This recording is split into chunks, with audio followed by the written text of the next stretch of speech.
Est-ce que vous pensez qu'en France, on est prêt pour avoir une présidente noire, Christiane Taubira? D'abord, une présidente noire ou un président noir ou un président de faciès maghrébin. C'est vraiment la question du faciès. Une personne est une personne. Une personne est une personne.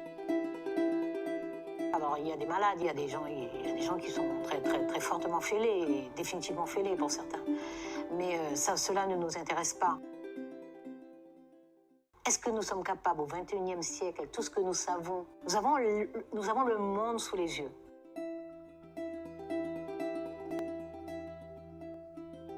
Nous avons le monde sous les yeux. La génération actuelle, là, votre public principalement, c'est une génération qui grandit en présence du monde et en conscience de la présence du monde. Ça veut dire en clair que cette génération-là sait que le monde est divers et multiple. Elle sait qu'il y a des gens brillants, qui ont la peau noire et qui sont brillants, qui sont généreux, qui sont géniaux. Elle sait qu'il y a des personnes qui ont l'apparence maghrébine et qui sont brillantes et généreuses, etc. Cette génération-là, c'est tout ça. Elle a ça sous les yeux. C'est pas la peine d'aller fouiller de lui. Elle a ça sous les yeux.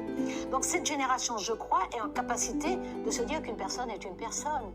Et que lorsqu'on a quelqu'un en face, qu'est-ce qui compte?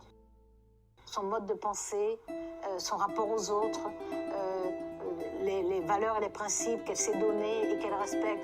C'est ce qui compte. Alors évidemment, nous sommes travaillés par des préjugés parce que l'histoire a bâti des préjugés. Des pans d'histoire se sont construits sur des préjugés qui ont été utilisés, exploités pendant longtemps. Donc nous sommes imprégnés de ça. Mais est-ce qu'il n'est pas concevable de se battre contre cela?